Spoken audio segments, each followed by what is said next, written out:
Hey y'all, welcome back.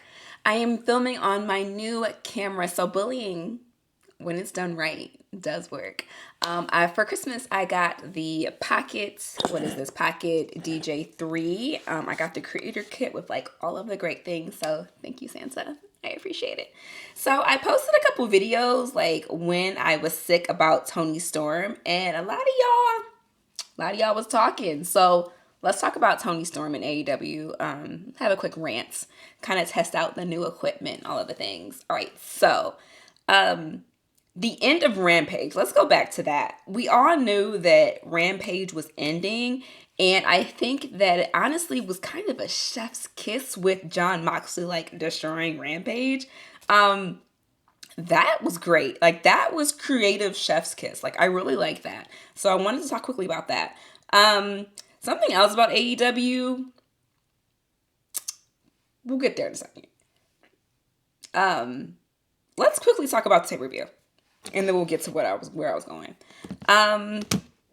Tony Storm's development. By far, Tony Storm probably has the best, I would say, character development that AEW has seen in a very long time. And it kind of is mind-boggling to me that her creative is so good when everyone else's is so lackluster. Like, I don't understand how we got here. I know that RJ City is apparently very involved in this character.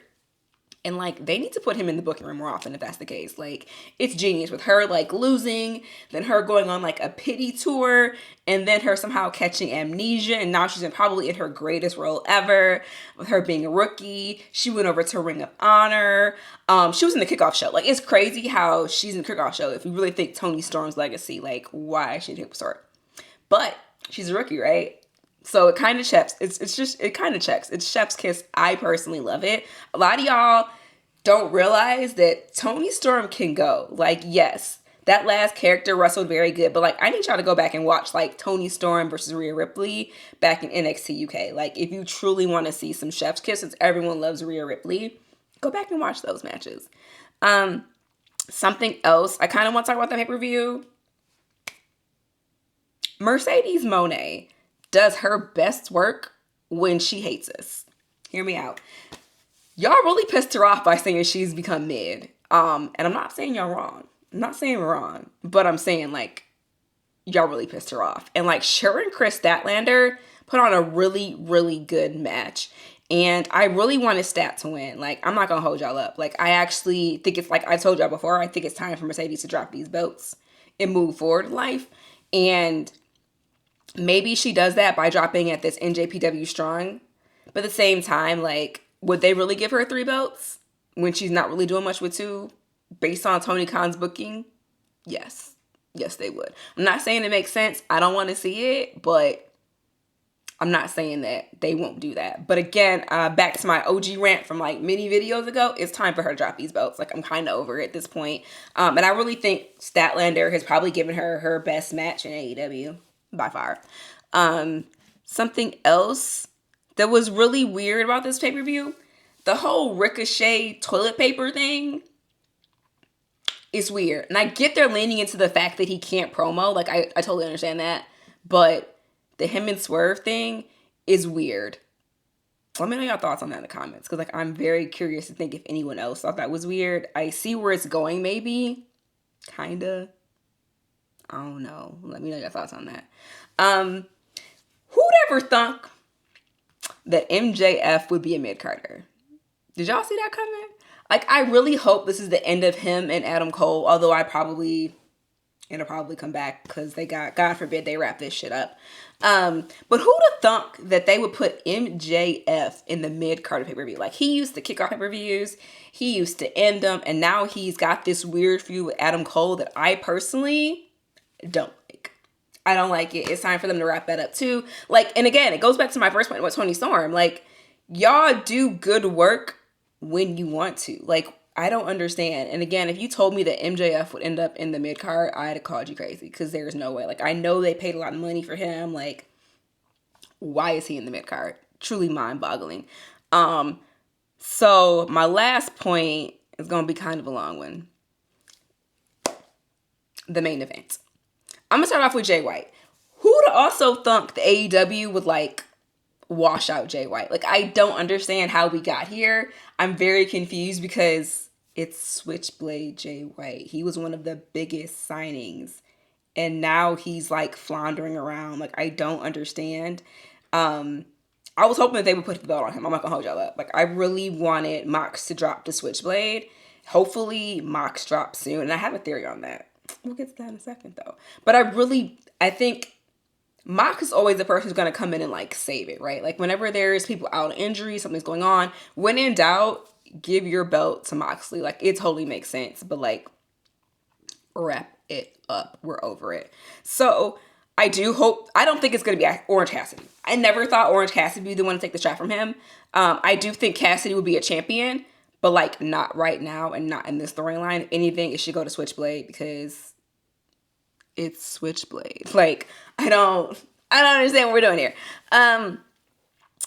So then we all saw the comeback of Edge and FTR. Now, I ain't gonna hold y'all. I'm not an FTR girl. I've never been an FTR girl. They're great wrestlers. I just don't like FTR for various reasons. And I'm sure you can add one and figure out how it equals two to why I don't like FTR. I think they're very performative. That's a rant for another day. Them aligning with Edge or Adam Copeland. If it gets to me where I want to go, sure. And where do I want to go with that, right? I think that Edge takes the strap from Moxley, and then Christian comes in and immediately cashes in. So like, I don't know what they're doing with that briefcase or the contract. It's giving Money in the Bank, but like, they need to come up with something creative for that because they can't call it a cash in. But I think that we're not done with Edge and Christian's story. So I think that he does dethrone Mox, and then pretty much immediately we lose it to a Edge cash in. I don't know. I hope so. I hope that's where they're going with that. But with AEW, again, I never know if it's going to be like a great storyline like Tony Storm, or if it's going to be a weird one like what we have with MJF and Adam Cole. So like, I don't know. Those are just my thoughts on AEW at the moment. Obviously, we are coming off of World's End, and we're going into more things, more storylines. And something else that was interesting too, is Jeff Jarrett really going to retire? So here's the thing on that. Do I think that Jeff Jarrett is a legend like someone like Sting? Yes. Yes, I do. I think that he truly deserves a true retirement, perhaps a retirement match rather, and like a retirement tour. I think that Jeff Jarrett deserves, like, Jeff Jarrett has done a lot for wrestling. He's been around for a while. He looks good. He still can wrestle. He still can go. So hopefully they give him, like, if that's where he's going with this, which I feel like it is, hopefully they give him, like, the royal treatment because Double J is a gem. Those are my thoughts on AEW. Let me know in the comments what you think of whole Ricochet toilet paper thing. Should Mercedes drop soon? I mean, y'all know I think she should. And tell me what you think about MJF being in the mid-card. And then finally, let me know your thoughts on the whole Mox, Edge, FTR situation we got going. Again, I do think that Edge comes in after Mox drops and cashes in or whatever they're going with that. I think it's happening. That being said, you guys know what to do. Follow, like, subscribe for more content. I'm super excited. I have my new camera. My goal is to push 2 videos a week. We'll see if that happens. That is my goal for 2025. Again, guys, thanks for tuning in. Thank you for everything. Thank you for continuously supporting me. I genuinely appreciate it. And I look forward to seeing you all in the next video soon. Bye-bye.